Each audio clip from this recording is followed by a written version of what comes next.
En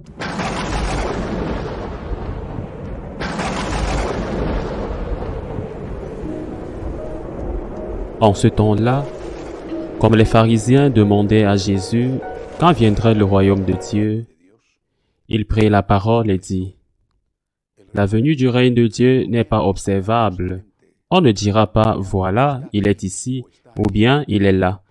En effet, voici que le règne de Dieu est au milieu de vous. » Puis il dit aux disciples, « Des jours viendront où vous désirerez voir un seul des jours du Fils de l'homme, et vous ne le verrez pas.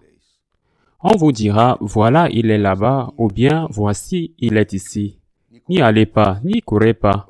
En effet, comme l'éclair qui jaillit illumine l'horizon d'un bout à l'autre, ainsi le Fils de l'homme, quand son retour sera là, mais auparavant, il faut qu'il souffre beaucoup et qu'il soit rejeté par cette génération. » Acclamons la parole de Dieu. Où se trouve le royaume de Dieu? Il y a une traduction de ce passage de l'évangile de Saint Luc qui dit, Jésus dit, « Voyez, le royaume de Dieu est en vous. » Cette autre traduction dit que le royaume de Dieu est au milieu de vous. Les deux ont le même sens. Où est le royaume des cieux? À l'intérieur de nous. Lorsque vous êtes en état de grâce, Saint Augustin, dans ses Confessions, écrit un texte inoubliable dont tous ceux qui ont lu ce livre se souviennent sûrement.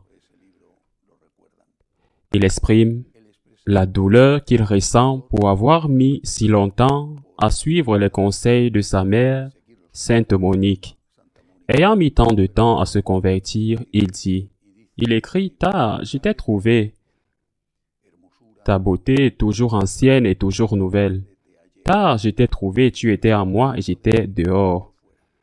Dieu est en toi. Si tu le laisses être là, Dieu est en toi quand tu es en état de grâce. Ton corps, ton âme, tu es devenu, si tu es en état de grâce dans le temple du Saint-Esprit, Dieu est en toi. Recueille-toi, écoute la voix de Dieu en toi. Essaye de faire taire tant d'autres choses, soucis, bruits qui interfèrent avec cette voix de Dieu qui veut te parler, qui veut te donner la paix. Entre en toi-même. Recueille-toi dans la prière. Dieu est en toi.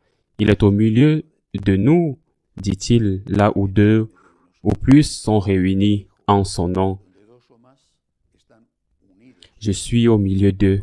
Le royaume de Dieu, le roi de ce royaume, le Christ est là, où deux ou plus sont réunis en son nom. Unis, non divisés, en son nom, avec charité, avec amour qu'il nous a appris à avoir.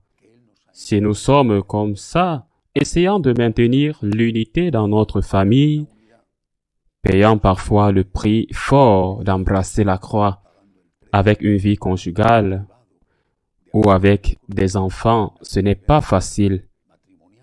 Je ne dis pas que dans le cas de crimes ou d'extrêmes qu'il ne faut pas tolérer, mais dans la coexistence qui implique toujours d'accepter les circonstances, par exemple les maladies ou même les défauts de l'autre.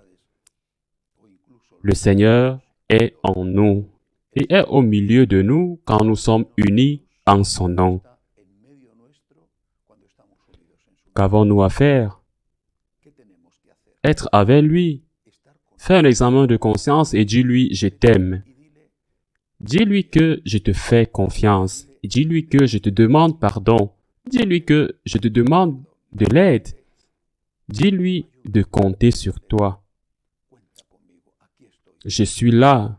Tu dois le lui dire que dans cette voix qui te parle du dedans, que tu dois écouter et à qui tu dois parler, le Seigneur est en dehors de toi, au milieu des frères. Et pour cela, tu dois faire l'effort de maintenir la charité, embrassant même la croix. Mais il y a une autre chose que Jésus dit dans cet évangile. Des jours viendront, dit-il, que vous souhaiterez voir un seul jour du Fils de l'homme et vous ne le verrez pas. Il faisait allusion, il parlait à ses disciples de sa compagnie après l'ascension du Seigneur Au ciel, il n'était plus avec les disciples. Eh bien, mais on peut aussi appliquer cela à cette autre présence qui est celle de l'Eucharistie. Combien de personnes n'ont pas accès à l'Eucharistie?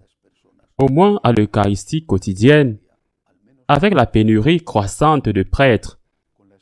Combien sont ceux qui ne peuvent pas aller recevoir le corps et le sang du Christ? Même qui ne peuvent même pas aller au temple pour passer un moment à tenir compagnie au Seigneur dans le tabernacle parce que les temples sont fermés pour la sécurité, ou la peur ou la paresse de celui qui est en charge ou d'être en charge de les garder ouverts, et ce qui se passera le jour où nous ne pouvons pas communier. Cette parole de Jésus sera-t-elle appliquée littéralement? Il viendra un jour où vous voudrez le voir et il ne sera plus là.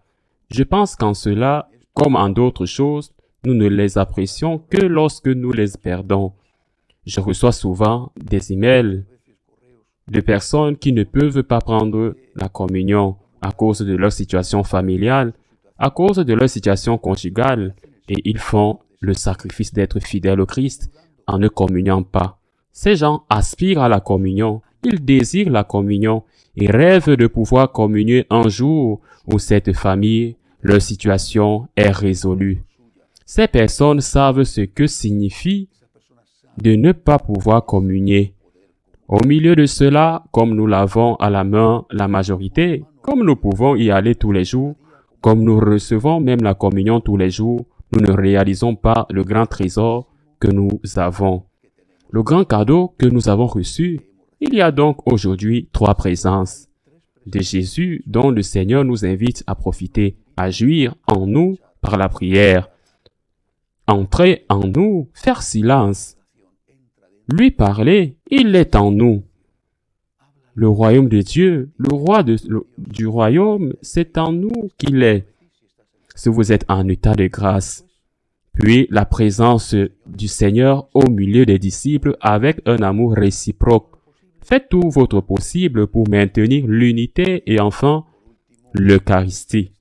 L'Eucharistie dont vous pourrez jouir si vous êtes en état de grâce, mais dont vous pouvez aussi profiter de prier devant le Saint-Sacrement même si vous n'êtes pas en état de grâce. Profitez de ces 3 présences, car peut-être un jour vous ne pourrez pas les avoir.